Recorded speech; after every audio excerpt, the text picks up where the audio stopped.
بسم اللہ الرحمن الرحیم۔ حضور صلی اللہ علیہ وسلم کے مخصوص احباب۔ اعلان نبوت سے قبل جو لوگ حضور صلی اللہ علیہ وسلم کے مخصوص احباب و رفقا تھے، وہ سب نہایت ہی بلند اخلاق، عالی مرتبہ، ہوش مند اور باوقار لوگ تھے۔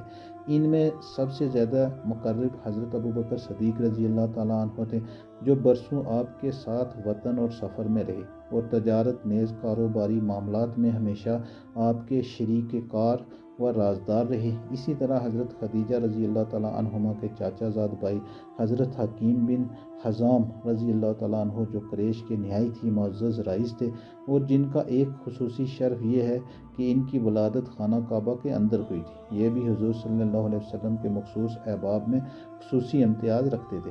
حضرت جماعت بن سلبہ رضی اللہ عنہ، جو زمانہ جاہلیت میں طبابت اور جراحی کا پیشہ کرتے تھے، یہ بھی احباب خاص میں سے تھے۔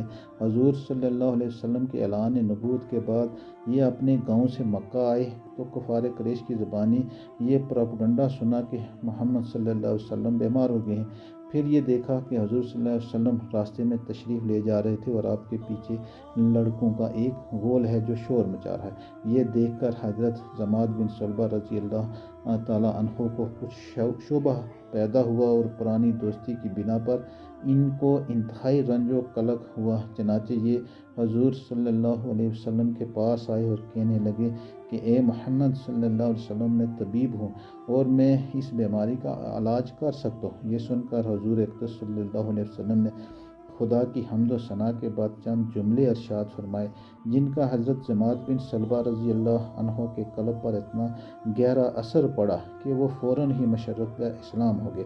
حضرت قیس بن صائب مخزومی رضی اللہ تعالیٰ عنہ تجارت کے کاروبار میں آپ کے شریک کار رہا کرتے تھے اور آپ کے گہرے دوستوں میں سے تھے۔ یہ کہا کرتے تھے کہ حضور اکرم صلی اللہ علیہ وسلم کا معاملہ اپنے تجارتی شرکاء کے ساتھ ہمیشہ نہایت ہی صاف ستھرا رہتا ہے اور کبھی کوئی جھگڑا پیش نہیں آتا۔